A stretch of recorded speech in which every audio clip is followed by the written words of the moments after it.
you know that line in The Princess Bride? I know I'm really I like getting this. esoteric I like here, where but we're going. The Princess Bride, Billy Crystal's character says, "Mostly dead is slightly alive." That's how I am with life. If there's a 1% chance of something, there's still a chance. We play in the 1%. That's Jim We Carrey. play in the margins. What's Yeah. Jim Carrey? Well, Jim Carrey said something like that. She's like, really? out of 1,000,000%, what was it? Like, what are the chances of a girl like me and a guy like you making it? And she's or going out. She's like, one in this or 1 in 1,000,000. She's like, 1 in 1,000,000. He goes, so you're saying there's a chance. There you go. So you're always that. I'm always that. I think that's probably why you're so successful, because you're a fighter. Mm-hmm. You know, I think that tells a lot about you. Like, you know, even your story about auditioning for Reno 911. Right. Where you kind of said, well, you tell a story. You didn't have an agent, right? No, I didn't. I had this useless manager who was someone who would kind of stalk the groundlings.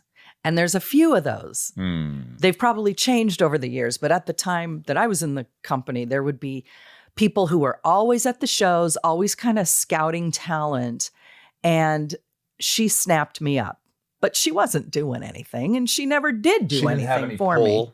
No, not at all. Not at all. She made it sound like she could walk me through the front door of SNL. Of course, that's what they all say. You know, they all say that. But yeah, so I was subbing for someone in a show. And that night, an assistant from Julie Ashton's office came to see the show. Sounds like an important name. Yeah, Julie Ashton. She's a casting director. She casts a lot of comedies. But her assistant came and brought me in for Reno. Now, Reno had been a pilot on Fox. Mm-hmm. 2 years went by. The option lapsed, so they sold it to Comedy Central. They were looking for someone to replace another girl. Right. And we were given very little information about what this was. Just a sexy cop from Reno. The word Reno is very specific. Think of Reno. Think of its citizens. Sexy Reno. How about she just thinks she's sexy? That's what I think. Was that your choice? Yes. Like, she just thinks she's sexy and doesn't need you to tell her that she is or isn't. She knows.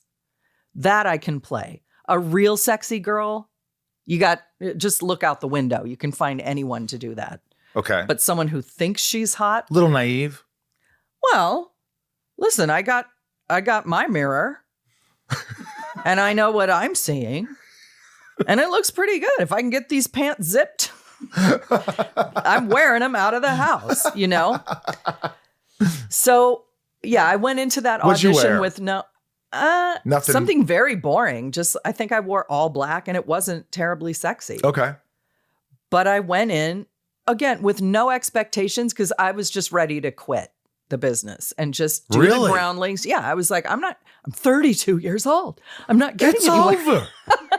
I might have started this too late in life. God. So, yeah, I went in with no expectations and I wasn't nervous because I didn't care. And I think that's why it worked. I think that's why one audition? 2. I went in once for Tom and Ben and Carrie and love them. I don't know who else. Love them all. And then I went in, I guess, for the network or something. And it seemed to go my way. And I called my manager and said, I think I booked a pilot. She goes, what? When did you go out for a pilot? Oh, boy. I didn't know anything about a pilot. Did you pay her? I did. Because she has to, because you're on contract. Yeah. And you got it. Was that like